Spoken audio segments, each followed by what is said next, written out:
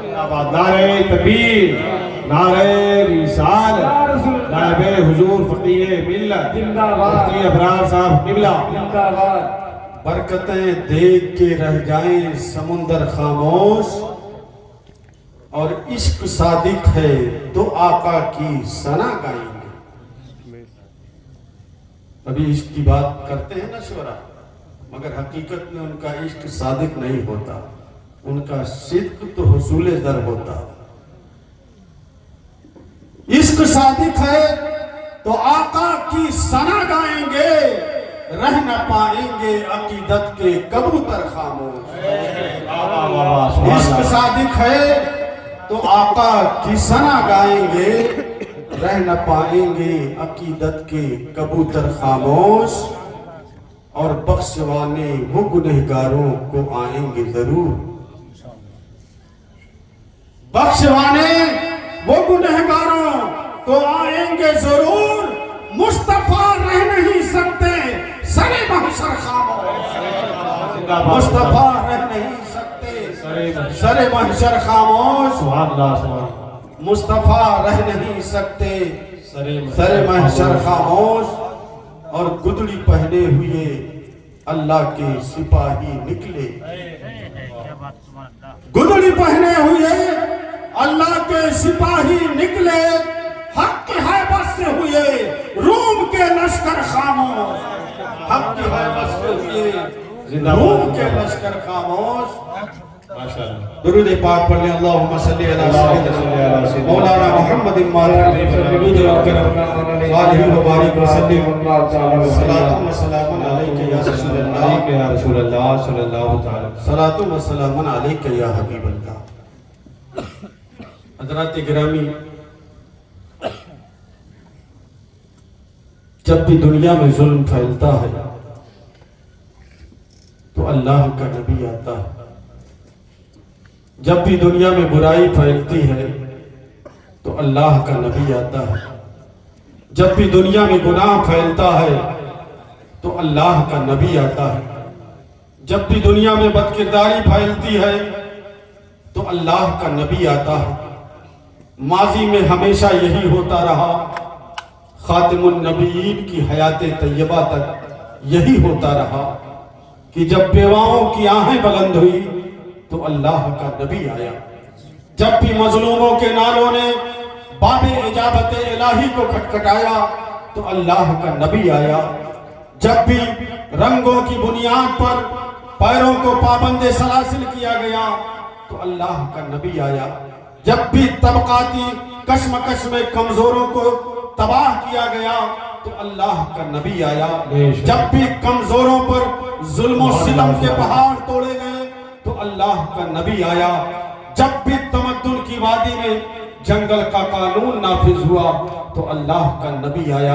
اللہ کا نبی ظلم دور کرنے کے لیے آتا ہے، اللہ کا نبی عدل و انصاف کا مزاج قائم کرنے کے لیے آتا ہے، اللہ کا نبی دنیا کے اندر خیر کا بول بالا کرنے کے لیے آتا ہے۔ حقیقت میں اللہ کا نبی انسان کو انسان بنانے کے لیے دلیل عظمت انسانیت ہے، محمد مصطفیٰ انسان کامل۔ اجازت ہو تو شاہ پیش کر دوں، میرے سینے میں ہے ٹوٹا ہوا دل، سبحان اللہ، چونکہ نبی دلوں پر، نبی چونکہ دلوں پر اس کا قبضہ ہوتا ہے۔ من احیا ارضا فہی لہو، جو کسی زمین کو زندہ کرتا ہے وہ اس زمین کا مالک ہوا کرتا ہے۔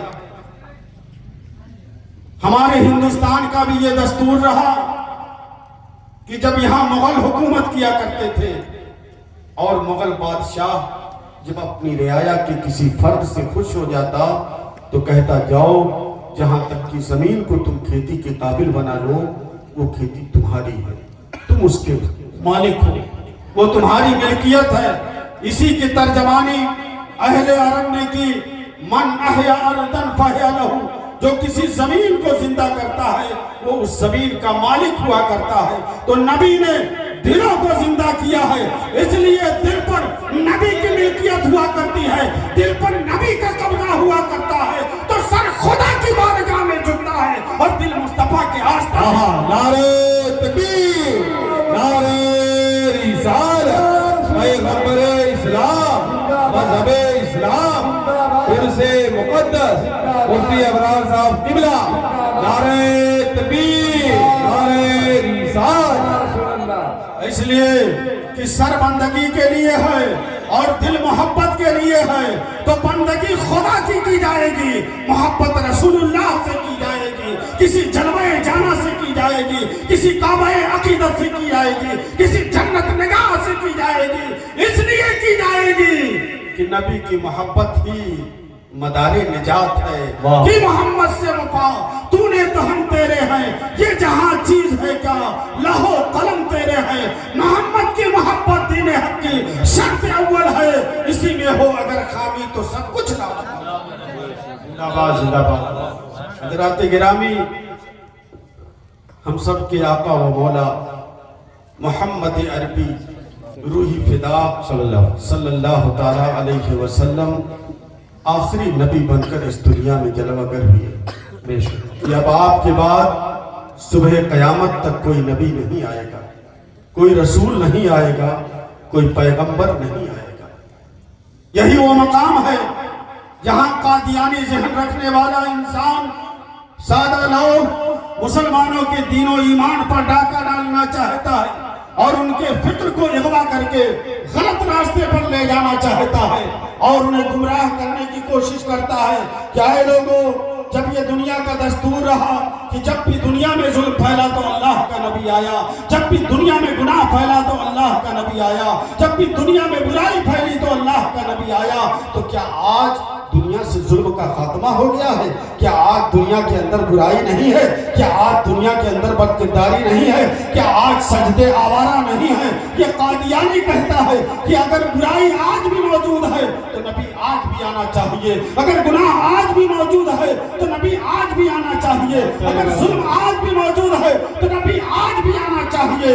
مگر سنو، یہ قادیانی بول رہا ہے، مگر میں یہ کہنا چاہتا ہوں کہ اے قادیانی، تم نے آدم اور مصطفیٰ کے نبوت کے فرق کو نہیں سمجھا، تم نے عیسیٰ اور مصطفیٰ کے نبوت کے فرق کو نہیں سمجھا، تم نے موسیٰ اور مصطفیٰ کے نبوت کے فرق کو نہیں سمجھا۔ حضرت آدم سے لے کر حضرت عیسیٰ تک نبی آتے رہے، سیرتیں بدلتی رہی، نبی آتے رہے، ان کے کردار بدلتے رہے، نبی آتے رہے، ان کی کتابیں بدلتی رہی، نبی آتے رہے، ان کے قانون بدلتے رہے، مگر ہمارا نبی اب جب اس دنیا میں آخری نبی بن کر اس دنیا میں جلوہ گر ہوا تو جس کتاب قرآن عظیم کو لے کر اس دنیا میں جلوہ گر ہوا، اس قرآن کی حفاظت کا ذمہ پروردگار عالم نے اپنے ذمہ کرم پر لے لیا۔ قرآن میں ارشاد فرماتا ہے اِنَّا نَحْنُ نَزَّلْنَا الذِّكْرَ وَإِنَّا لَهُ لَحَافِظُونَ، کہ ہم ہی نے قرآن کو نازل کیا، ہم ہی اس کی حفاظت کرنے والے ہیں۔ اس لیے اے محبوب، صبح قیامت تک اب نہ تمہاری کتاب بدلی جائے گی نہ کوئی نبی۔ نعرہ تکبیر، نعرہ رسالت، عظمت قرآن کریم، نعرہ تکبیر، نعرہ رسالت۔ حضرات گرامی، زندہ باد۔ جب تک انبیاء کرام کی زندگیاں تاریخ کے اوراق میں گم ہوتی رہی، نبی آتا رہا، مگر ہمارے نبی کی زندگی زندہ ہے، ہمارے نبی کا آئین زندہ ہے، ہمارے نبی کا دستور زندہ ہے، ہمارے نبی کا نظام زندہ ہے، ہمارے نبی کا قانون زندہ ہے۔ مگر سوال یہ پیدا ہوتا ہے کہ جب نبی کی زندگی موجود ہے، نبی کا قرآن موجود ہے، نبی کا دستور موجود ہے، نبی کا آئین موجود ہے، سب کچھ موجود ہے، مگر نبی نہیں آئے گا تو نظام مصطفیٰ کو صبح قیامت تک کیسے باقی رکھا جائے گا؟ حضرات، یہ سوال پیدا ہوتا ہے، نبی کا سلسلہ بند ہو گیا، اب نبی نہیں آئے گا۔ حضرات گرامی، ایک کے بعد دیگرے، چونکہ نبیوں کی آمد کا سلسلہ جاری تھا، ایک نبی آیا، اس نبی کا قانون جاری ہوگا، اب اس کے دستور چلیں گے، اس کا نظام چلے گا، اس کا آئین چلے گا۔ مگر جب ایک نبی چلا گیا، اب اس کا نظام ختم ہو گیا، اس کا دستور ختم ہو گیا، اس کا قانون نہیں چلے گا۔ کیوں؟ اس لیے کہ اس کے بعد دوسرا نبی آنے والا تھا۔ اب جب دوسرا نبی آ گیا، پہلے نبی کا قانون ختم ہو گیا، اس کا نظام ختم ہو گیا، اس کا دستور ختم ہو گیا، اب جو نبی آ رہا ہے اس کا نظام چلے گا، اس کا قانون چلے گا، اس کا دستور چلے گا۔ حضرات گرامی، چونکہ انبیاء کرام کا یہ سلسلہ جاری تھا، مگر جب ہمارے نبی آخری نبی بن کر اس دنیا میں جلوہ گر ہوئے، خاتم النبیین بن کر اس دنیا میں جلوہ گر ہوئے کہ اب آپ کے بعد صبح قیامت تک کوئی نبی نہیں آئے گا، کوئی رسول اور پیغمبر نہیں آئے گا، کوئی پیغمبر نہیں آئے گا، کوئی رسول نہیں آئے گا، لیکن نظام مصطفیٰ کو صبح قیامت تک کیسے باقی رکھا جائے گا؟ تو حضرات گرامی، میں آپ کو بتانا چاہتا ہوں کہ اور نبی کے ماننے کے والوں کو یہ اجازت نہیں رہی کہ تم اپنے نبی کے دستور کو لے کر آگے بڑھو، اپنے نبی کے نظام کو لے کر آگے بڑھو، اپنے نبی کے قانون کو لے کر آگے بڑھو، اس لیے کہ جب ایک نبی ہے اب دوسرا نبی آ جائے گا تو اس کا قانون چلے گا، اس لیے ان کو اجازت نہیں رہی۔ مگر ہمارا نبی کیونکہ آخری نبی بن کر جلوہ گر ہوا ہے، صبح قیامت تک کوئی نبی نہیں آئے گا، اس لیے نبی دو جہاں محمد عربی صلی اللہ تعالیٰ علیہ وسلم کے ماننے والوں کو یہ اجازت رہی کہ تم اپنے نبی کے دستور کو لے کر آگے بڑھو، اپنے نبی کے نظام کو لے کر آگے بڑھو، اپنے نبی کے آئین کو لے کر آگے بڑھو، اپنے نبی کے قانون کو لے کر آگے بڑھو، اپنے نبی کی کتاب کو لے کر آگے بڑھو۔ اس لیے صبح قیامت تک اب نبی تو نہیں ہوگا، مگر صدیق اکبر کی شکل میں کوئی ابو بکر صدیق ہوگا، نبی تو نہیں ہوگا، مگر فاروق اعظم کی شکل میں کوئی عمر بن خطاب ہوگا، نبی تو نہیں ہوگا، مگر ذی النورین کی شکل میں کوئی صحابی ہوگا، کوئی نبی تو نہیں ہوگا، مگر شیر خدا کی شکل میں کوئی علی مرتضیٰ ہوگا، کوئی نبی تو نہیں ہوگا، مگر شہید اعظم کی شکل میں کوئی امام حسین ہوگا، نبی تو نہیں ہوگا، مگر غوث اعظم کی شکل میں کوئی عبد القادر جیلانی ہوگا، نبی تو نہیں ہوگا، مگر عاشق مصطفیٰ کی شکل میں کوئی امام احمد رضا۔ نعرہ تکبیر، نعرہ رسالت، علماء اہل سنت، مسلک اعلی حضرت حضور مفتی صاحب قبلہ، نعرہ تکبیر، نعرہ رسالت۔ تو چلے گا تو بانداز حدیث چلے گا، اٹھے گا تو بانداز حدیث اٹھے گا، سوئے گا تو بانداز حدیث سوئے گا، بولے گا تو بانداز حدیث بولے گا۔ قسم خدا کی پوری زندگی اس کی شریعت مطہرہ اور قرآن و حدیث کے سانچے میں ڈلی ہوتی ہے۔ یہی وہ علماء شریعت و طریقت ہے کہ جن کے کندھوں سے ہوتا ہوا اگرچہ صبح قیامت تک نبی نہیں آئے گا مگر دین مصطفیٰ صبح قیامت تک باقی۔ حضرات گرامی، اس لیے علماء، خواہ وہ علماء شریعت ہو یا علماء طریقت ہو، ان کی قدر آپ کریں، ان کی عزت کریں، ان کا احترام کریں، بے شک بے شک، اس لیے کہ یہ دین انہی کے ذریعے سے بات ہے۔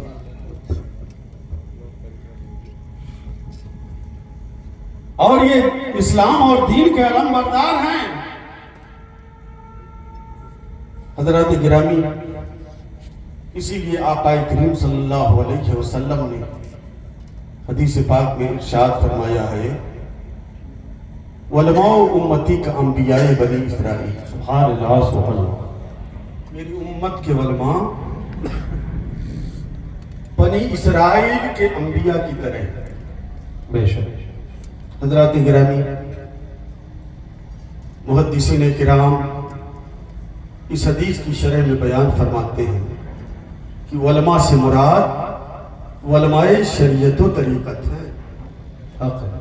اس حدیث میں علماء سے مراد علماء شریعت و طریقت ہیں، اور انبیاء بنی اسرائیل کی طرح ہونے کا مطلب یہ ہے کہ جس طریقے سے انبیاء بنی اسرائیل مستجاب الدعوات تھے کہ ان کی دعاؤں سے جان بلب بیماروں نے شفا پائی ہے، اسی طریقے سے اس امت کے علماء شریعت و طریقت کی دعاؤں سے بھی جان بلب بیماروں نے اپنے نبی کے صدقے میں بے شفا شک بے شک۔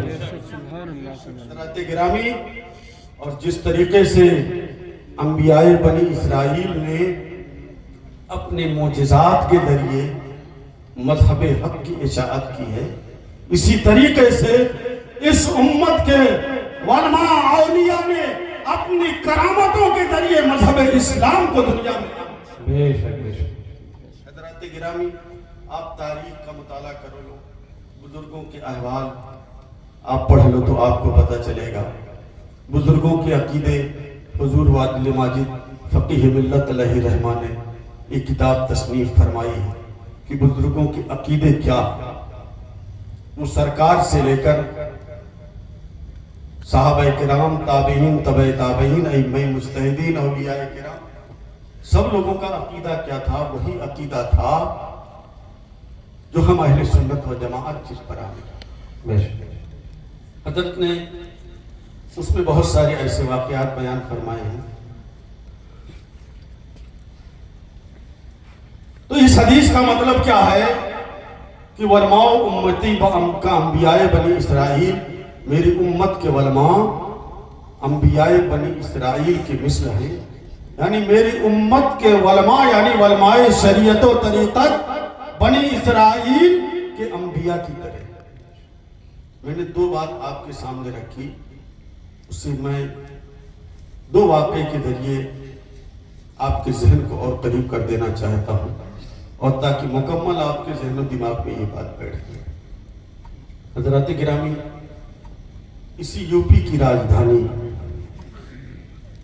لکھنؤ کی سرزمین پر ایک بڑے بزرگ حضرت شامی شاہ علیہ رحمت و رضوان اللہ مقدس،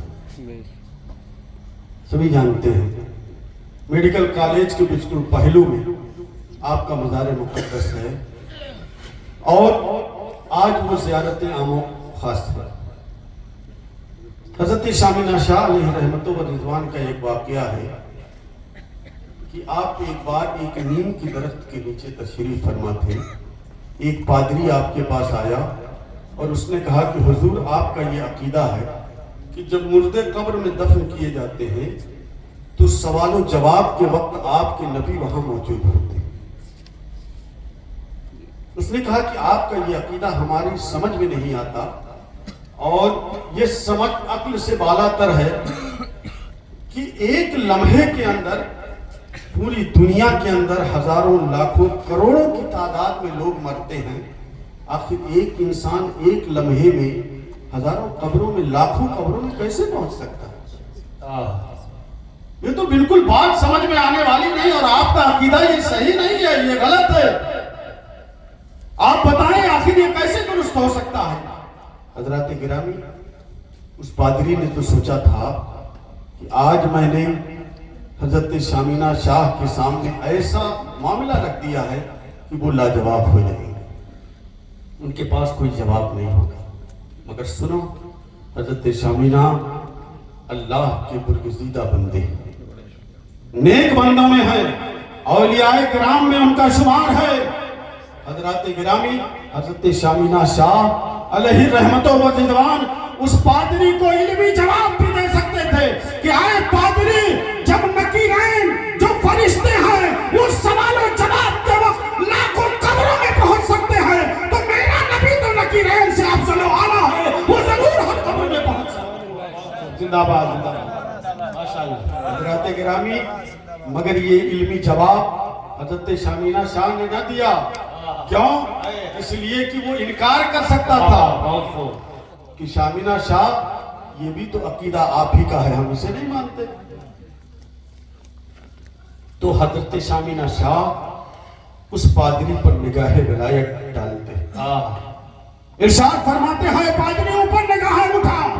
جب پادری اوپر نگاہیں اٹھاتا ہے تو دیکھتا کیا ہے کہ نیم کے درخت کے ایک ایک پتے پر شامینہ شاہ کے جلوے نظر آتے ہیں. آپ نے ارشاد فرمایا اے پادری نیچے نگاہ ڈال. جب نیچے نگاہ ڈالتا ہے تو دیکھتا کیا ہے کہ زمین کے آخری سطح پر شامینہ شاہ کے جلوے نظر آتے ہیں. حضرات گرامی, حضرت شامینہ شاہ نے فرمایا اے پادری سن لے, میں نبی کے غلاموں کا ادنا غلام ہوں. جب پروردگار عالم نے اپنے نبی کے صدقے میں مجھے یہ طاقت و قوت دی ہے کہ میں ایک لمحے میں ہزاروں جگہوں پر موجود ہو سکتا ہوں, تو میرا نبی ضرور ہزاروں قبروں میں ایک لمحے کے اندر موجود ہو. نعرہ تکبیر, نعرہ رسالت, علماء اہل سنت, مذہب اسلام, پیغمبر اسلام, عرص مقدس. حضرات گرامی, اس پادری نے جب اتنا سنا تو اپنا سر حضرت شامینہ شاہ کے قدموں میں رکھ لیا اور کلمہ پڑھ لیا, لا الہ الا اللہ محمد رسول اللہ, اور اسلام میں داخل ہو گیا. جب ان کے گدا بھر دیتے ہیں شاہ نے زمانہ کی جھولی, محتاج کا جب یہ عالم ہے تو مختار کا عالم کیا ہوگا. زندہ باد, زندہ باد. حضرات گرامی, تو میں نے یہ کہا تھا کہ حدیث کے اندر کیا ہے کہ انبیاء بنی اسرائیل کی طرح اس امت کے علماء شریعت و طریقت ہیں. کس چیز میں؟ کہ جس طریقے سے انہوں نے اپنے معجزات کے ذریعے مذہب حق پھیلایا ہے, اسی طریقے سے اس امت کے اولیاء کرام نے اپنی کرامتوں سے مذہب اسلام کو. بے شک, بے شک. دوسری بات جو میں نے بیان کی تھی اسے بھی آپ سن لیں. پیرا میرا بڑے پیر حضرت سیدنا شیخ عبد القادر جیلانی رضی اللہ تعالی عنہ بغداد کی سرزمین پر تشریف فرما ہیں, دارالعلوم نظامیہ کے اندر, جہاں آپ لوگوں کو علم سکھایا کرتے تھے. بغداد کا ابو غالب سوداگر آپ کی خدمت میں حاضر ہوا اور عرض کیا, حضور آج میں نے آپ کی دعوت کا اہتمام کیا, آپ میرے گھر تشریف لائیں. اور اس نے کہا کہ حضور آپ کے نانا جان کا ارشاد عالی شان ہے کہ جب کسی کو دعوت دی جائے تو دعوت قبول کی جائے. اب سرکار کا حوالہ بھی دے دیا, حدیث بھی بیان کر دی. حضرت سیدنا غوث اعظم رضی اللہ تعالیٰ عنہ جب کوئی کام کرتے تھے تو سب سے پہلے مراقبہ کرتے. اگر مراقبے میں اجازت ملتی تو آپ اس کام کو کرتے, نہیں اجازت ملتی تو منع کر دیتے. بے شک. آپ نے مراقبے کے لیے سر کو جھکا لیا. جب آپ مراقبے سے فارغ ہوئے ارشاد فرمایا, ٹھیک ہے ابو غالب تمہاری دعوت قبول ہے. ابو غالب خوشی خوشی اپنے گھر پہنچتا ہے, کھانے کا اہتمام کرتا ہے اور طرح طرح کے کھانے بنواتا ہے۔ حضور سیدنا غوث اعظم رضی اللہ تعالیٰ عنہ اپنی سواری پر سوار ہوئے۔ آپ کے خادم خاص حضرت علی بن حیدی رضی اللہ تعالیٰ عنہ نے آپ کی سواری کی ایک رکاب تھامی، دوسری رکاب آپ کے دوسرے ساتھی نے تھامی۔ حضرت سیدنا غوث اعظم رضی اللہ تعالیٰ عنہ شاہانہ کر و فر کے ساتھ ابو غالب سوداگر کے گھر کی طرف روانہ ہو گئے۔ جب وہاں پہنچے تو دیکھا کیا کہ یہاں صرف میری ہی دعوت نہیں ہے بلکہ بغداد کے بڑے بڑے علماء اور مشائخ بھی موجود ہیں۔ سبحان اللہ، اللہ اکبر۔ جب سیدنا غوث اعظم رضی اللہ تعالیٰ عنہ تشریف فرما ہو گئے، ابو غالب سوداگر نے دسترخوان لگوا دیا اور طرح طرح کے کھانے اس پہ چنوا دیے، اور اس کے بعد ایک بڑا سا ٹوکرا لا کر اس دسترخوان کے کنارے رکھ دیا گیا۔ ابو غالب سوداگر نے دست بستہ عرض کیا، حضور اب کھانا شروع فرمائیں۔ چونکہ حضور سیدنا غوث اعظم رضی اللہ تعالیٰ عنہ کوئی کام کرنے سے پہلے مراقبہ ضرور کرتے۔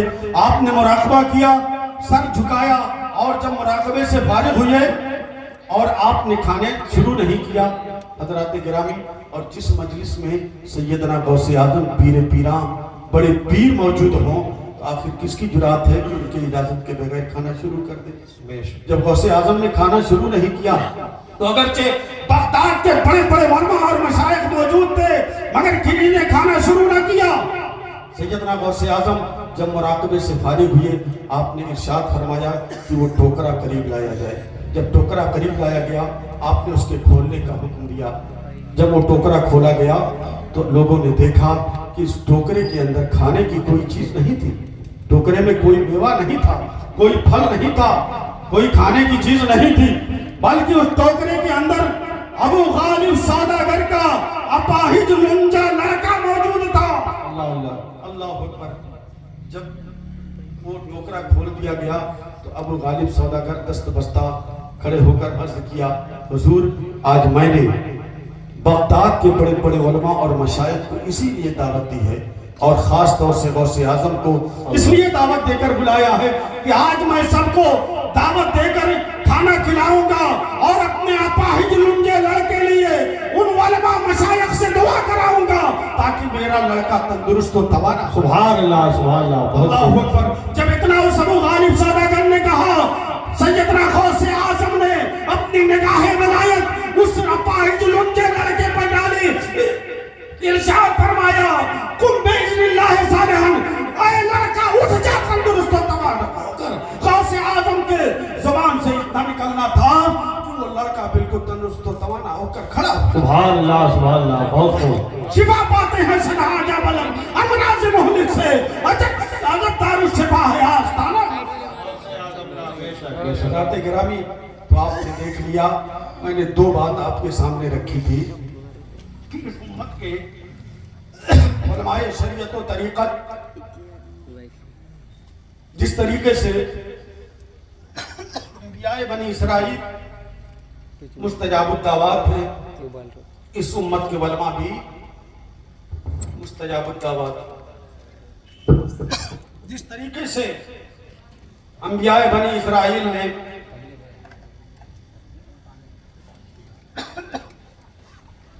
اپنے معجزات کے ذریعے مذہب حق کی اشاعت کی ہے، اسی طریقے سے اس امت کے علماء نے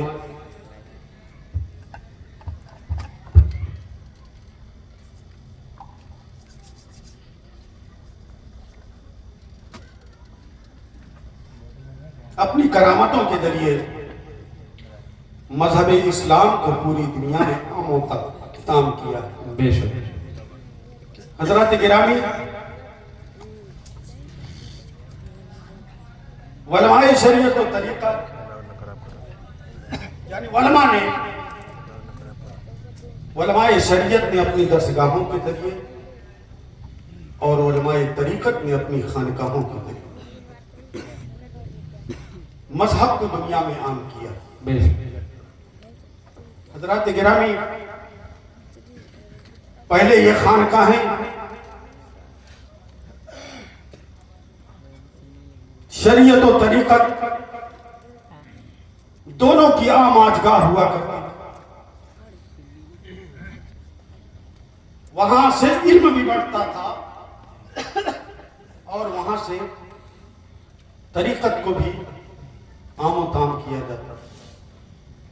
آج دنیا کے اندر علم کے لیے مدرسے قائم ہیں، وہاں پر علماء بیٹھ کر لوگوں کو دینی تعلیم دیتے ہیں۔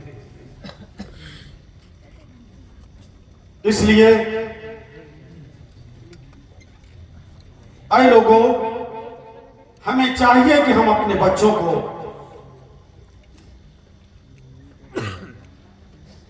مدرسوں میں پہنچائیں اور دینی تعلیم حاصل کرنے کے لیے ان کو آمادہ کریں۔ کم سے کم ہر گھر کا اگر ایک فرد بھی عالم دین ہو جائے تو پورا گھر انشاءاللہ سدھر جائے۔ بے شک سبحان اللہ۔ آپ یہ طے کر لیں، اور ہے بھی یہی حقیقت میں قرآن و حدیث کے اندر، کہ سارے کے سارے لوگ علم دین حاصل کرنے چلے جائیں گے تو دین پھر اپنے کام کیسے ہو؟ یہ تو قرآن کے اندر بھی ہے کہ چند لوگ جا کر علم دین حاصل کر کے آئیں پھر اپنے لوگوں کو سکھائیں۔ مگر آج حال کیا ہے کہ گھر کا گھر، گاؤں کا گاؤں پورا علم دین سے بے بہرا ہے۔ یہ اس علم کی کمی ہے کہ جس کی وجہ سے آج ہم جو ضروری چیزیں ہیں اس پر ہماری توجہ نہیں ہے، جو ہم پر لازم اور فرض ہے اس پر ہماری نگاہ نہیں ہے، جو مستحبات ہیں اس پر ہم دل و جان سے قربان ہو جاتے ہیں، ٹوٹے پڑے ہیں۔ لنگر بنانا ہو تو 10 ڈیگ 20 ڈیگ، فلاں حاجی صاحب نے اتنے ڈیگ بنوائے، فلاں حاجی صاحب نے اتنے ڈیگ بنوائے۔ مگر یہ ڈیگ بنوانا ٹھیک ہے، آپ بنوا سکتے ہیں، مگر یہ تو مستحب ہے، کوئی واجب اور فرض نہیں ہے کہ اگر آپ نہیں بنوائیں گے تو آپ گنہگار ہوں گے، بہت پیارے بات ہے۔ آپ کو کوئی سزا نہیں دی جائے گی، آپ کی کوئی پکڑ کر قیامت میں نہیں ہوگی۔ مگر جو ضروری چیزیں ہیں، نماز ہے، روزہ ہے، حج ہے، زکوٰۃ ہے، ہم اس پر کوئی توجہ نہیں دیتے۔ حضرات گرامی، آج دنیا کے اندر جہیز کی وبا عام ہوتی جا رہی ہے۔ یہ جو 10 ڈیگ بناتے ہیں نا، یہ سب سے زیادہ جہیز دیتے ہیں، اور ان کے پاس تو پیسہ ہے، انہوں نے تو جہیز دے دیا۔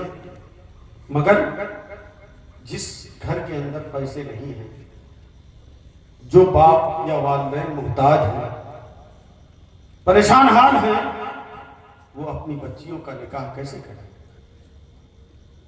حال کیا ہے کہ اس جہیز کی وبا کی وجہ سے جو پاک باز عورتیں ہیں اور بچیاں ہیں، انہوں نے 40 سال کی عمر اپنے گھر میں بیٹھ کر گزار دی، ڈپریشن کا شکار ہو گئی۔ مگر جن کو بری لت لگ گئی وہ غلط راستے پر چلی گئی، پورا مسلم معاشرہ تباہ و برباد ہو گیا۔ مگر ہم اس فریضے کی طرف توجہ نہیں کرتے، ہم اس کی طرف ہماری نگاہ نہیں ہے، ہم مستحبات کے کرنے میں اپنی پوری محنت اور اپنی پوری قوت صرف کر دیتے ہیں۔ حضرات گرامی، آپ نے کبھی غور کیا کہ یہ جہیز کی وبا مسلمانوں میں کیوں عام ہوئی؟ اس لیے عام ہوئی کہ ہم نے ایک شریعت کا سب سے اہم اور بنیادی فرض ترک کر دیا۔ وہ کیا ہے کہ ہم نے اپنی بہن بیٹیوں کو میراث یعنی ترکے سے حصہ دینا بند کر دیا۔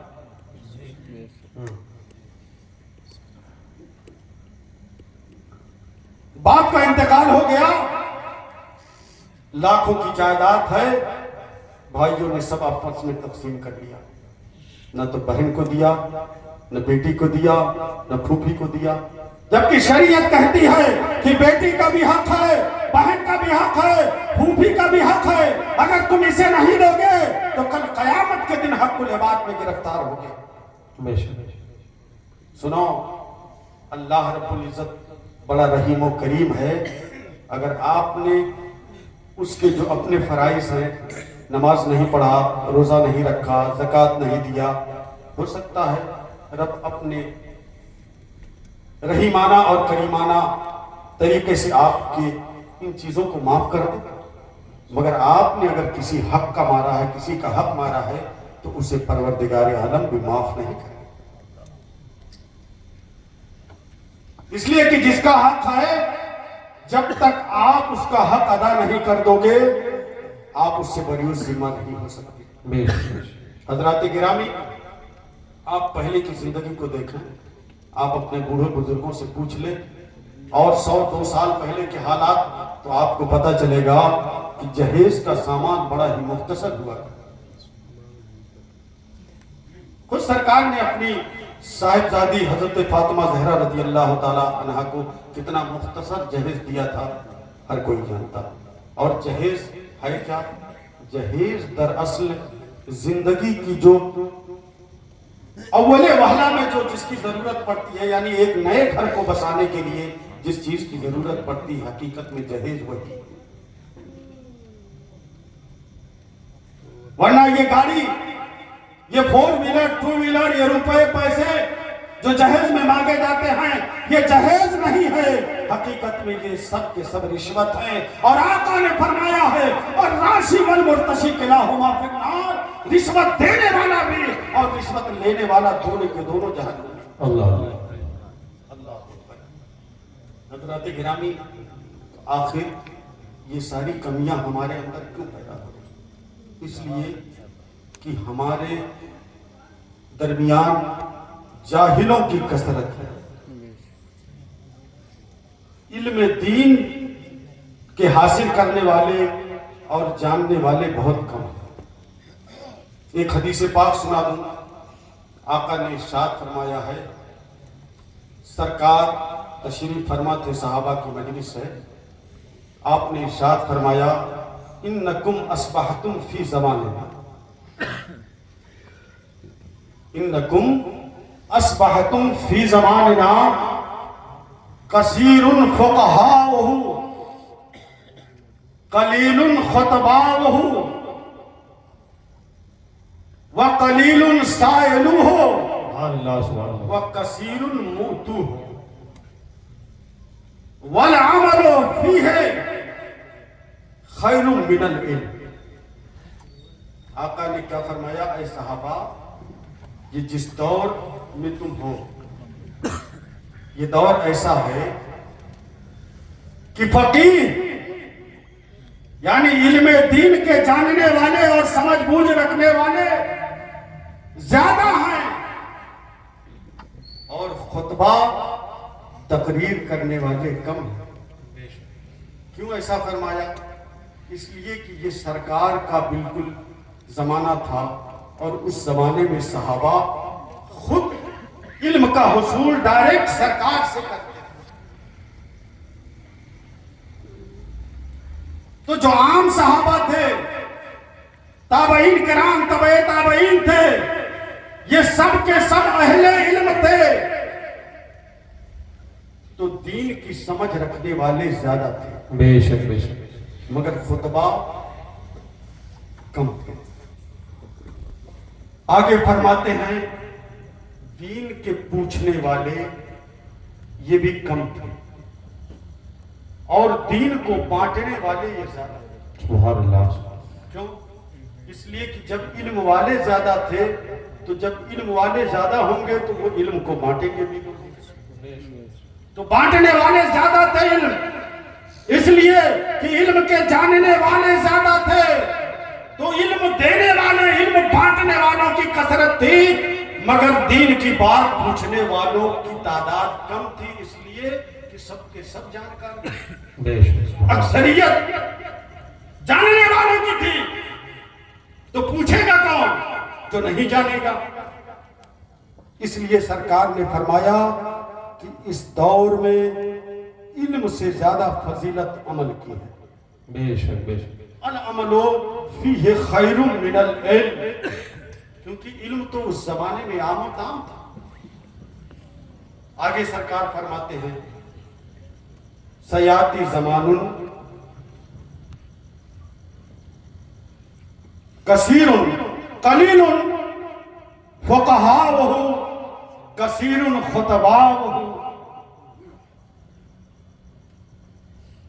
وکثیر سائلوہ وقلیل مؤتوہ۔ آگے فرمایا کہ العلم فیہ خیر من العمل۔ سرکار نے فرمایا کہ اے صحابہ، ایک زمانہ آئے گا کہ فقیہ، دین کی سمجھ بوجھ رکھنے والے بہت کم ہوں گے، مگر لچھے دار تقریر کرنے والے بہت زیادہ۔ آج آپ دیکھ لو، تقریر کرنے والوں کی کمی نہیں ہے۔ یوٹیوب پر، اسٹوڈیو پر بہت سارے خطبہ نظر آتے ہیں۔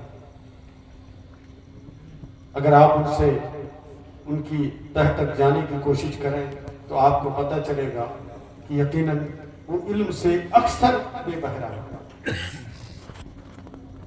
تو سرکار نے فرمایا ایک زمانہ ایسا آئے گا کہ فقیہ یعنی دین کی سمجھ رکھنے والے کم ہوں گے، اور یقیناً آج آپ پوری دنیا کا جائزہ لے لو، اس لیے کہ تقریر کرنا سب سے آسان ہے اور فتویٰ لکھنا سب سے مشکل کام۔ آپ مفتی عقیل صاحب موجود ہیں، آپ ان سے پوچھ لیں، مفتی رمضان احمد صاحب، انہوں نے افتاء کا کورس کیا ہے، فتویٰ لکھنا کتنا مشکل ہے، اور دین کی باتیں لوگوں تک پہنچانا جب علم ہوگا تب تو پہنچائے گا۔ آج جب لوگوں کو، بہت سارے لوگ آپ کو دکھیں گے کہ مفتی کا ٹائٹل لگا کے گھومتے ہیں، اور سب سے بڑی وہ بات تو یہ ہو گئی ہے کہ جو بھی اسٹیج پر آیا وہ سب سے پہلے مفتی ہو جاتا ہے۔ ابھی میں نے ایک چند ہی دنوں میں ہمارے علاقے کے ہیں، ابھرتے ہوئے خطیب ہیں، اور ابھی تک تو میں نے ان کے نام کے ساتھ مفتی نہیں دیکھا تھا، مگر ابھی چند دنوں پہلے دیکھا کہ ان کے پوسٹر میں ان کے نام کے ساتھ بھی مفتی لگا ہوا ہے، جبکہ شاید زندگی میں ایک بھی فتویٰ لکھا۔ تو حال یہ ہے، فتویٰ لکھنے کی باری آتی ہے، لوگ مفتی کا ٹائٹل لگا کے گھومتے ہیں، مگر جب فتویٰ لکھنے کی بات آتی ہے تو لوگ آئیں شائیں بائیں کرنے لگتے ہیں۔ پوچھئے مفتی صاحب سے۔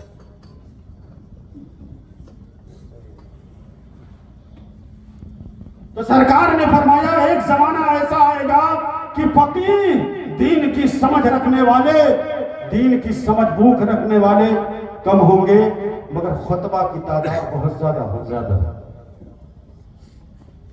فرمایا دین کی باتیں پوچھنے والے زیادہ ہوں گے اور دین کی باتیں لوگوں تک پہنچانے والے کم ہوں گے، کیونکہ جب تعداد علم والوں کی کم ہے تو پہنچانے والے بھی کم ہوں گے، کیونکہ جو علم والے ہیں وہی پہنچائیں گے، اور جو علم والے نہیں ہیں وہ پوچھیں گے۔ تو آج ہمارے سماج میں جہالت کا بول بالا ہے۔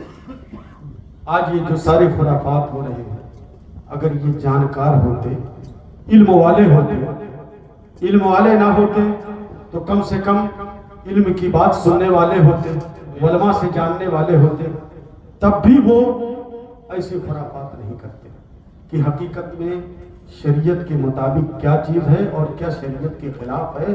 اگر یہ معلوم ہوتا تو ہرگز لوگ ایسی باتیں نہیں کرتے جس کے تعلق سے ابھی مفتی عقیل صاحب نے پوری تقریر اپنی کی۔ یہ کمی ہے کیوں؟ اس لیے کہ مسلمانوں میں خاص طور سے سنیوں میں جہالت سب سے زیادہ عام ہے۔ بد مذہب جو ہیں وہ تو کم سے کم اتنا جانتے ہیں، ان کے لوگ اتنا، ان کو ان کی جو عوام ہوتی ہے ان کو بھی انہوں نے اتنا سمجھا رکھا ہے یا اتنا انہوں نے حاصل کر رکھا ہے کہ ایک سنی کے سامنے آتے ہیں تو اپنی باتیں سب بیان کر دیتے ہیں، پھر سنی کیا کرے گا؟ سیدھے مفتی عقیل صاحب کو فون کرے گا، مفتی رمضان کو فون کرے گا کہ حضور ایک دیوبندی ملا تھا وہ اس طرح کہہ رہا تھا، مگر کبھی دیوبندی اپنے عالم کو فون نہیں کرتا، اس لیے کہ اس کو تو ایسا سمجھا کے رکھا ہے یا انہوں نے کوشش کر کے اتنا حاصل کر رکھا ہے کہ وہ اپنے مذہب کی باتیں سنیوں کے سامنے رکھ کے لاجواب کر دیتے ہیں، مگر ہمارا سنی تو ڈھول تاشا، چادر گاگر اور ڈیگوں میں مصروف ہے۔ چادر نکالنی ہوگی تو کم سے کم 50 ہاتھ کی، کئی میٹر کی چادریں وہ خواجہ غریب نواز کی بارگاہ میں اور دوسرے بزرگوں کی بارگاہ میں پیش کرتے ہیں۔ اعلیٰ حضرت کی بارگاہ میں لوگ تھان کا تھان چادر بنا کر لے جاتے ہیں، قسم خدا کی اعلیٰ حضرت کبھی اس سے کچھ نہیں ہو سکتے، اس لیے کہ اعلیٰ حضرت نے خود فرمایا ہے کہ جو کسی بزرگ عالم دین ہو تو ان کی قبر پر پہچان کے لیے 1-2 چادر پڑی رہے، بس یہی کافی ہے۔ بے شک اے مسلمانوں، یہ تھان کا تھان جو چادر کی شکل میں آپ اپنے بزرگوں کی بارگاہ میں اور ان کے مزار پر پیش کرتے ہو، اے کاش اللہ رب العزت آپ کو سمجھ پیدا کرتا کہ انہی چادروں کی قیمت لے کر تم کسی بیوہ کی مدد کرتے ہوئے، کسی اپاہج اور لنگے کی مدد کرتے ہوئے ہوتے، اور کسی لڑکی کی جس کی شادی پیسے کی وجہ سے نہیں ہو رہی ہے، آپ نے اگر اسی پیسوں کے ذریعے ان کی مدد کرتی ہوتی تو انشاءاللہ غریب نواز بھی خوش ہو جاتے اور اعلیٰ حضرت بھی۔ بے شک سبحان اللہ، بہت پیاری بات ماشاءاللہ۔ حضرات گرامی، اس لیے ہمیں ضرورت ہے اس بات کی کہ ہم اپنے بچوں کو علم دین سکھائیں۔ بے شک حضرات گرامی، آج ہماری مائیں اور بہنیں، خاص طور سے ان کو بھی توجہ ہونی چاہیے۔ آپ کو میں امام بخاری کا ایک واقعہ بیان کروں تو آپ کو پتہ چلے گا۔ حضرت امام بخاری جنہوں نے بخاری صحیح بخاری لکھی ہے، آخری بات میں ذکر کر کے اپنی گفتگو ختم کرتا ہوں، یہ کافی وقت ہو گیا۔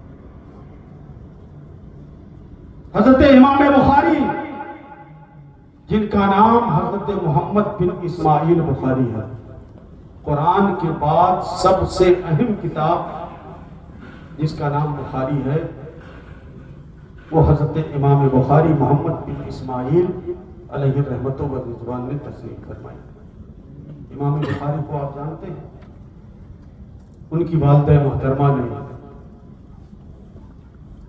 دعا کی تھی کہ اے پروردگار عالم، تو مجھے ایک بیٹا عطا کر دے، سبحان اللہ، اور بیٹا اس لیے عطا کر دے تاکہ وہ تیرے دین کی خدمت کرے۔ حضرات گرامی، حضرت امام بخاری کے والدہ محترمہ کی یہ دعا قبول ہوتی ہے، حضرت امام بخاری پیدا ہو گئے۔ آپ کی والدہ محترمہ بہت خوش ہوئی، ان کی نکاح اور ان کی پرورش میں لگ گئی۔ جب آپ کی عمر 6 سال کی ہوئی تو اچانک آپ کی آنکھوں سے روشنی غائب ہو گئی۔ اللہ اکبر۔ حضرت امام بخاری کی والدہ محترمہ پریشان ہو گئی، رب کی بارگاہ میں دعا کیا، اے پروردگار عالم، میں نے تجھ سے ایک بیٹا مانگا تھا، تو نے وہ بیٹا دیا، مگر اس بیٹے کی آنکھوں سے روشنی چھین لی، اب وہ کیسے تیرے دین کی خدمت کرے گا؟ اب تو وہ اپنی بھی ضرورتیں پوری نہیں کر سکتا۔ حضرت امام بخاری کی والدہ محترمہ رات میں دن میں دعائیں کیا کرتی تھی، رات کے سناٹے میں مصلی بچھا کر اس پر روتی تھی، گڑگڑاتی تھی کہ اے پروردگار عالم، جس طریقے سے تو نے مجھے ایک بیٹا دیا ہے، اے پروردگار عالم تو اس میرے بیٹے کی آنکھ کی روشنی کو واپس کر دے، تو اسے نابینا سے بینا بنا۔ حضرات گرامی، ایک دن حضرت سیدنا امام بخاری کی والدہ محترمہ سو رہی تھی، رات میں خواب دیکھا حضرت ابراہیم علیہ السلام جو ہم سب کے آقا کے جد اعلیٰ ہیں، وہ خواب میں تشریف لائے اور انہوں نے ارشاد فرمایا کہ اے خاتون تو فکر مت کر، تو پریشان مت ہو، تیرے بیٹے کی آنکھوں کی روشنی واپس آئے۔ انہوں نے فرمایا کہ تو فکر مت کر، پریشان مت ہو، اے خاتون تیری دعا رب کی بارگاہ میں قبول ہو گئی ہے، جب تم اٹھے گی اور اپنے بچے کو دیکھے گی تو تیرے بچے کے آنکھوں کی روشنی واپس آ جائے گی۔ گرامی، حضرت بخاری، امام بخاری علیہ رحمت و رضوان کی والدہ محترمہ نیند سے بیدار ہو جاتی ہیں اور انہیں سارا واقعہ بالکل یاد تھا، بھاگ کر اپنے بیٹے کے پاس پہنچی اور انہوں نے کہا بیٹا اٹھو، میں نے آج تمہارے تعلق سے بڑا مبارک خواب دیکھا ہے، میں نے خواب دیکھا ہے کہ تمہارے آنکھوں کی روشنی واپس آ گئی ہے۔ حضرت محمد بن اسماعیل امام بخاری جب خواب سے بیدار ہوتے ہیں اور آپ کی والدہ نے کہا اے بیٹا اٹھ اور دیکھ میں تمہارے سامنے بیٹھی ہوں، کیا میں تجھ کو نظر آتی ہوں؟ حضرت سیدنا امام بخاری جب بیدار ہوئے نیند سے اور انہوں نے آنکھوں کو ملنے کے بعد جب آنکھیں کھولی تو کہا ہاں اماں، میں آپ کو دیکھ رہا ہوں کہ آپ میرے سامنے بیٹھی ہو اور آپ نے جو ہری چادر اوڑھ رکھی ہے اس کو بھی میں دیکھ رہا ہوں۔ سبحان اللہ، سبحان اللہ، نعرہ تکبیر، نعرہ رسالت، عظمت والدین، ماشاءاللہ، زندہ باد۔ حضرات گرامی، حضرت سیدنا امام بخاری کی والدہ محترمہ بہت خوش ہوتی ہے کہ میرے بیٹے کی آنکھ کی روشنی واپس آ گئی۔ ماشاءاللہ، آپ ذرا سوچیں کہ جس بیٹے جو اکلوتا بیٹا ہو، آج ہم اگر بیٹے کی دعا مانگتے ہیں کہ پروردگار عالم مجھے بیٹا دے دے، تو کس لیے؟ تاکہ وہ ہماری بڑھاپے کا سہارا بنے، ہماری بڑھاپے کی لاٹھی بنے، ہماری نسل کا وہ چلانے والا بنے، ایک وارثدار کوئی پیدا ہو جائے۔ مگر حضرت امام بخاری کی والدہ محترمہ کی دعا پر آپ قربان جائیں، انہوں نے اپنے لیے بیٹا نہیں مانگا تھا۔ امام بخاری کی والدہ نے انہوں نے اپنے بڑھاپے کے لیے بیٹا نہیں مانگا تھا، اولاد کے لیے دعا نہیں کی تھی۔ امام بخاری کے والدہ نے جو دعا کی تھی اور جن کے نتیجے میں حضرت امام بخاری جیسا انسان اس دنیا میں پیدا ہوا، وہ علم دین کی تبلیغ کے لیے، مذہب اسلام کو پھیلانے کے لیے ان کی والدہ محترمہ نے بیٹا مانگا تھا۔ اور ایسے بیٹے کی آنکھ کی روشنی چلی جائے تو اس ماں کے دل سے آپ ہی پوچھئے کیا گزرے گی، اور جب وہ روشنی واپس آ جائے تو کتنی خوشی ہوگی۔ بے شک اس کا کوئی اندازہ نہیں لگا سکتا۔ جب آنکھوں کی روشنی حضرت امام بخاری کی واپس آ گئی، آپ کی والدہ محترمہ خوش ہوئی اور مصلی بچھا دیا، پھر رب کی بارگاہ میں رو رو کر گر گرا کر شکر ادا کیا پروردگار عالم کا، اور عرض کیا کہ اے پروردگار عالم، جب تو نے میری ایک دعا قبول کر لی ہے تو ایک دعا اور قبول کر لی۔ کیا عرض کیا کہ اے پروردگار عالم، اگر تو نے میری دعا قبول کر لی، مجھے ایک بیٹا عطا کر دیا، بیٹی کی آنکھ کی روشنی چلی گئی، میری دعا سے وہ روشنی واپس آ گئی، تو نے میری یہ اگر دعا قبول کر لی ہے تو اے پروردگار عالم میری ایک دعا اور قبول کر لے کہ میرا یہ بیٹا محمد بن اسماعیل کو تو اپنے نبی کی حدیث کا سب سے بڑا عالم پوری دنیا میں بنا۔ زندہ باد، نعرہ تکبیر، نعرہ رسالت، عظمت والدین کریمین، دعائے والدین کریمین، نعرہ تکبیر، نعرہ رسالت۔ اے پروردگار عالم، میری دعا تو ایک اور قبول کر لے کہ تو میرے اس بیٹے کو پوری روئے زمین پر نبی دو جہاں صلی اللہ تعالیٰ علیہ وسلم کے حدیث کا سب سے بڑا عالم بناتے ہیں۔ آپ یہ مفتیان کرام ہیں، آپ ان سے پوچھو، آپ کو یہ بتائیں گے کہ امام بخاری کتنے بڑے عالم تھے اور کتنے بڑے محدث تھے۔ دنیا میں بہت سے محدثین پیدا ہوئے، مگر قسم خدا کی امام بخاری ان محدثین میں سب سے اونچے درجے۔ بے شک سبحان اللہ سبحان اللہ۔ امام بخاری کو 4 لاکھ حدیثیں یاد تھی، زبانی 4 لاکھ حدیثیں یاد سبحان اللہ سبحان اللہ۔ اللہ اکبر۔ صفحہ 2 صفحہ یاد کرنا مشکل ہوتا ہے، امام بخاری نے 4 لاکھ حدیثیں یاد رکھی۔ اللہ یہ ان کے والدہ کی دعا کی برکت۔ بے شک سبحان اللہ سبحان اللہ۔ امام بخاری جہاں محنتی تھے اور جہاں فشانی کرنے والے تھے، امام بخاری فرماتے ہیں کہ میرا عالم یہ ہوا کہ میری والدہ کی دعا کے بعد میں چاند کی روشنی میں یعنی چاند کی چاندنی میں بھی حدیثیں پڑھ لیتا تھا، حدیثیں لکھتا تھا، مجھے چراغ کی ضرورت۔ سبحان اللہ سبحان اللہ۔ یہ امام بخاری ہے، امام بخاری کی جہاں جد و جہد اور ان کی اپنی کوشش اور محنت تھی، وہی ان کے ماں کی دعاؤں کا نتیجہ کہ پروردگار عالم نے امام بخاری کو محدثین کی صف اول میں۔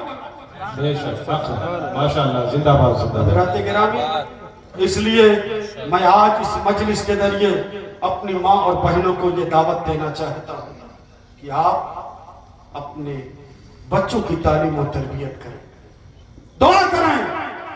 اس دور کی مائیں تھی کہ جو دعا کرتی تھی کہ اے پروردگار عالم، مجھے غوث اعظم جیسا متقی پرہیزگار بیٹا دے، مجھے خواجہ غریب نواز جیسا کوئی متقی پرہیزگار بیٹا عطا کر دے۔ یہ وہ وقت کی مائیں تھی، اور اگر وہ دعا کرتی تھی تو کوئی غوث اعظم اگر نہیں ہو سکتا تو نائب غوث اعظم ضرور ہو سکتا۔ بے شک سبحان اللہ۔ مائیں دعا کرتی تھی غوث اعظم نہ ملے تو نائب غوث اعظم ہوگا، خواجہ غریب نواز تو نہیں ہو سکتا مگر نائب خواجہ غریب نواز ضرور مل سکتا۔ بے شک۔ تو یہ مائیں دعائیں کرتی تھی، مگر آج ہماری ماں بہنوں اور ماؤں کا حال کیا ہے کہ ہم اس کی دعا نہیں کرتے، ہماری مائیں اس کی دعا نہیں کرتی، وہ تو دنیاوی تعلق سے اپنی دعائیں کرتی۔ لیکن قسم خدا کی اگر آپ ان بزرگ اس سابقہ عورتوں کے نقش قدم پر چلتے ہوئے اگر آج بھی یہ مائیں دعا کریں تو غوث اعظم نہ صحیح مگر نائب غوث اعظم ضرور پیدا ہو سکتا ہے، وارث انبیاء ضرور پیدا ہو سکتا ہے، وارث نبی ضرور پیدا ہو سکتا ہے، غلام خواجہ غریب نواز ضرور پیدا ہو سکتا ہے، عاشق اعلیٰ حضرت ضرور پیدا ہو سکتا ہے۔ اور جب ایسے لوگ پیدا ہوں گے تو یقیناً دنیا کے اندر انقلاب آئے گا، اور یہ دین ان کے کندھوں سے ہوتا ہوا صبح قیامت تک۔ سبحان اللہ سبحان اللہ، زندہ باد زندہ باد۔ حضرات گرامی، تو ضرورت ہمیں اس بات کی ہے کہ ہم اپنے درمیان سے جہالت کی تاریکی کو ختم کریں اور علم کی روشنی کو پھیلائیں۔ یہ آپ نے بزرگ کا پروگرام کیا ہے، آپ اس پروگرام یا ان کا جو بھی طریقہ رہا ہوگا، یقیناً جو بزرگ ہوتا ہے وہ علم دین کا دائی ہوتا ہے۔ حقیقت میں اگر بزرگ ہے تو علم دین کا دائی ہوگا، اس لیے کہ علم شریعت اور طریقت تو یہی سے نکلتی ہے۔ بے شک بے شک۔ یہی لوگوں نے پہلے دنیا میں عام کیا، آج دستور بدل گیا کہ طریقت کے لیے خانقاہ ہے اور تعلیم کے لیے درسگاہ اور دارالعلوم اور مدرسے۔ حضرات گرامی، اس لیے اگر آپ سچے ان کے ماننے والے ہیں تو آپ کو یہ چاہیے کہ اپنے سماج سے جہالت کی تاریخ کو دور کرنے کا سامان پیدا کریں۔ انشاءاللہ یہ کریں۔ یہ پروگرام آپ نہیں کریں گے چلے گا، یا آپ 1 سال 2 سال کے وقفے سے کریں اور پیسے بچا کر آپ اپنی قوم کے علم کے لیے کوشش کریں، ان کے درمیان جہالت کو دور کرنے کی کوشش کریں۔ مائیں بھی اس کی کوشش کریں اور وہ اپنے بچوں کو دینی تعلیم دیں، دنیاوی تعلیم بھی دیں۔ ہم دنیاوی تعلیم سے منع نہیں کرتے، نہ اسلام نے کبھی منع کیا ہے۔ دنیاوی تعلیم بھی حاصل کرو، مگر دین اتنا جاننا ضروری ہے کہ آپ اپنے دینی معاملات کو حل کر سکیں۔ بے شک اگر آپ تاجر نہیں ہیں تو آپ کو تجارت کے مسائل جاننے کی ضرورت نہیں ہے۔ آپ تجارت کر رہے ہیں تو آپ کو تجارت کے مسائل جاننا ضروری ہے۔ جب تک آپ نے شادی نہیں کی، نکاح و طلاق کے مسائل، میاں بیوی کے زوجین کے معاملات کے مسائل آپ کو جاننا ضروری نہیں ہے، لیکن آپ نے شادی کر لیا، نکاح کر لیا تو اب ان سارے معاملات کا جاننا آپ پر ضروری ہے۔ بے شک حضرات گرامی، اس طریقے سے تمام سارے مسائل ہیں کہ ان کا سیکھنا سب پر ضروری ہے۔ طلب العلم فریضۃ علی کل مسلم والمسلم، تمام مسلمان مرد عورت پر اسلام دین علم دین کا سیکھنا ضروری ہے۔ حضرات گرامی، اسی بات کے ساتھ میں اپنی گفتگو کو ختم کرتا ہوں۔ پروردگار عالم مسلمانوں کے اندر خصوصیت کے ساتھ اہل سنت و جماعت کے اندر دین کا بول بالا فرمائے، اور ان کی جہالت کے دور کرنے کے اسباب خزانے غیب سے مہیا فرمائے۔ وآخر دعوانا ان الحمدللہ رب العالمین۔ السلام علیکم۔